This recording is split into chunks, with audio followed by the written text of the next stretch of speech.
Good day mga kapaso. Guys, ngayong hapon bibigyan ko kayo ng tip patungkol po sa dragon fruit. Yung mga puno nila ay nabubulok kagaya nito oh. Pero ito hindi siya puno no. Bali hindi pa to hindi pa siya nagde-develop na bulok na. Pero minsan guys may kaso na itong mga ilalim ng mga ganito natin nabubulok yung laman. Kagaya nito.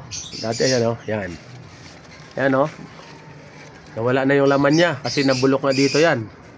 So may ginagawa tayo dyan guys na rescue operation para po ma-rescue natin sila at maibalik ang kanilang health.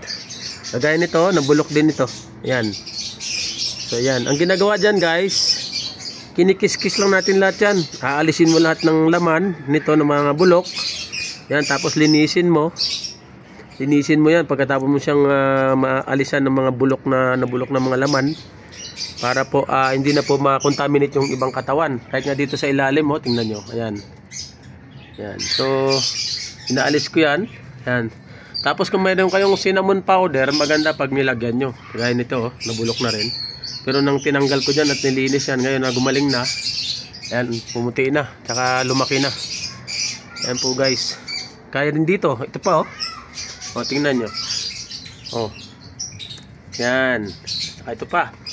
Yan o, dami niyang puno na ganyan. Pero, tingnan mo dito yung mataba.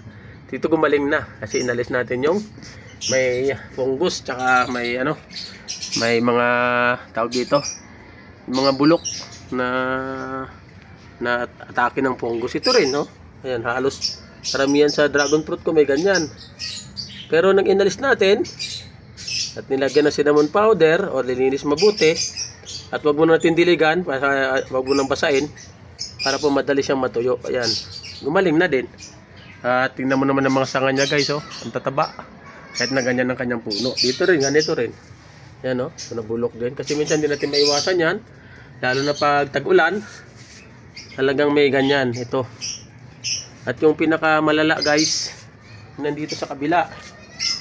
Ayan oh, yung pinakamalala ditong nangyaring ganyan. Oh. Tingnan nyo to. Oh. Tingnan nyo. Wala na siyang laman. Ayan. Pero, kung makikita mo, ang healthy ng kanyang mga sanga. Ayan guys oh. Ayan. Na-healthy rin kanyang mga sanga. Marami pa rin siyang sanga. Ayan. So, ito sanga nyo to. Nagbulak lang dito pero na-abort. Ayan. Ito na sunburn ito guys. Pero maka-recover lang yan, okay lang yan. So nakita nyo, buhay pa rin siya, 'di ba? So ganoon lang guys ang mga technique diyan. So, pagka pagka may ganyang mga kaso. O yan tingnan nyo, malago pa rin ang kanyang mga sanga. Yan kahit na may mga ganyan. All right, mga kapaso. Yan po ang isa sa mga tip natin na kung paano natin ma-rescue ang ganyang mga kaso ng ating mga dragon fruit. Alright, thanks for watching. Bye.